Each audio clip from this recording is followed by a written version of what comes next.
शाह अस्त हुसैन, बादशाह अस्त हुसैन, दीन अस्त हुसैन, दीपना अस्त हुसैन, सरदाद नदाद, दस्त दर दस्त यजीद, हक्का के बिनाए, ला इलाहा अस्त हुसैन, लब्बैक या हुसैन। तो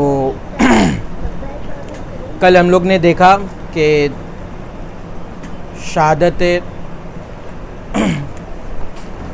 शोहदाए करबला के बारे में हम कल जाने।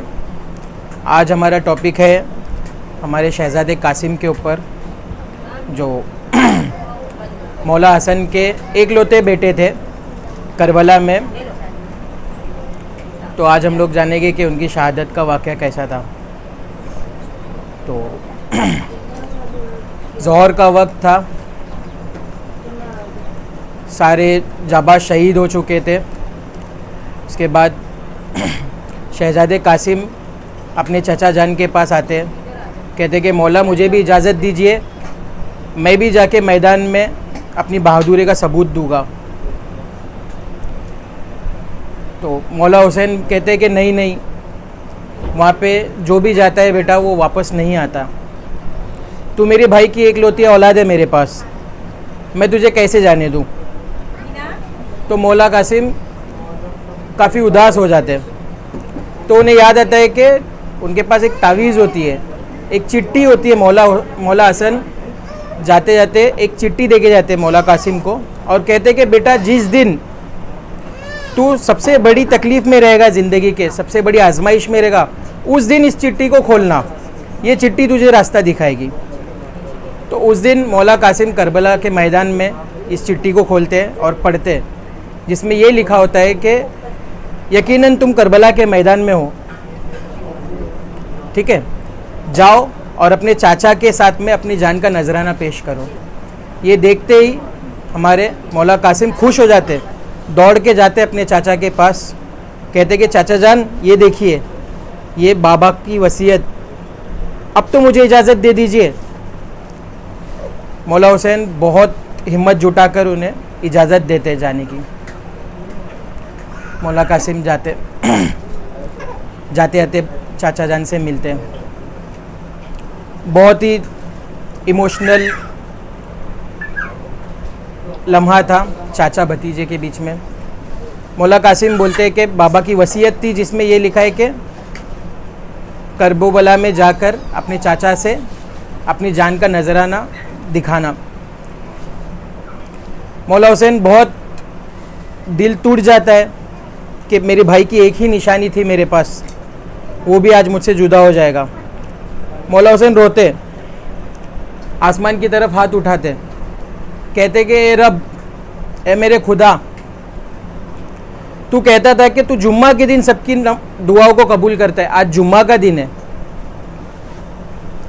तू कहता था कि शहीदों की दुआएं कबूल करता है, आज यहाँ सब शहीद है। तू कहता था कि मजलूम की दुआ कबूल होती है, आज मैं मजलूम हूँ। कयामत तक मेरे भाई का नाम जिंदा रहे, ये मौला हुसैन वहाँ पे दुआ करते अपने भाई के हक में।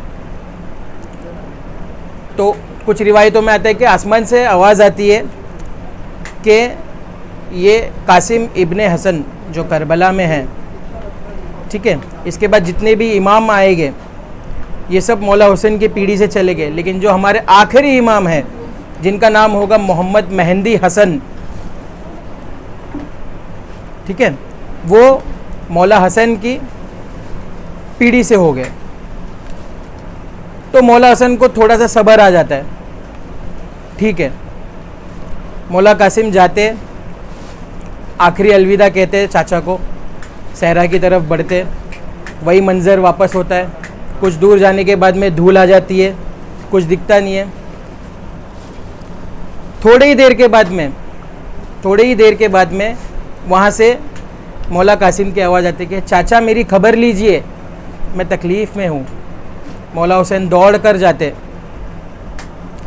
देखते कि कासिम के लाशे को घोड़ों से कुचल दिया गया था। टुकड़े टुकड़े थे कासिम के। मौला हुसैन आवाज देते, कासिम कहाँ है बेटा, कासिम कहाँ है बेटा, कुछ आवाज़ नहीं आती। मौला हुसैन बोलते कि तेरा इमाम तुझसे हुक्म कर रहे, कासिम कहाँ हो। तो कभी उस टुकड़े से आवाज़ आती कि चाचा मैं यहाँ हूँ, कभी उस टुकड़े से आवाज़ आती कि चाचा मैं वहाँ हूँ। मौला हुसैन कासिम के टुकड़े टुकड़े को जमा कर कर उठा कर लेके आते वापस।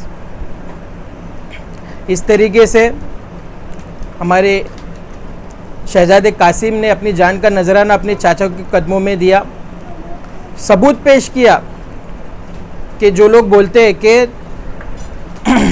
फला से इमाम हसन ने सुलह की थी, फला से, काफ़ी लोग का ये मानना है कि किसी डर के तहत, किसी कॉम्प्रोमाइज़ में आकर, किसी चीज़ से डर कर मौला हसन ने बैत किए थे। उनके चिराग ने ये साबित कर दिया, जिनकी उम्र सिर्फ 13 साल थी, मौला कासिम की उम्र सिर्फ 13 साल थी करबला में, उन्होंने ये सबूत पेश कर दिया कि अली के कोई भी शेर कभी किसी से नहीं डर सकते, चाहे वो मौत हो या ज़िंदगी में कोई कितना भी बड़ा कोई भी सामने हो, अली के शेर कभी किसी से नहीं डर सकते।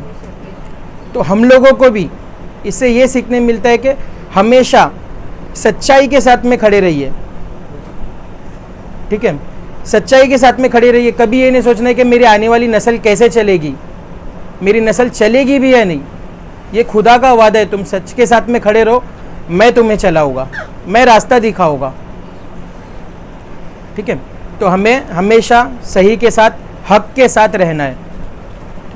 लब्बैक या हुसैन।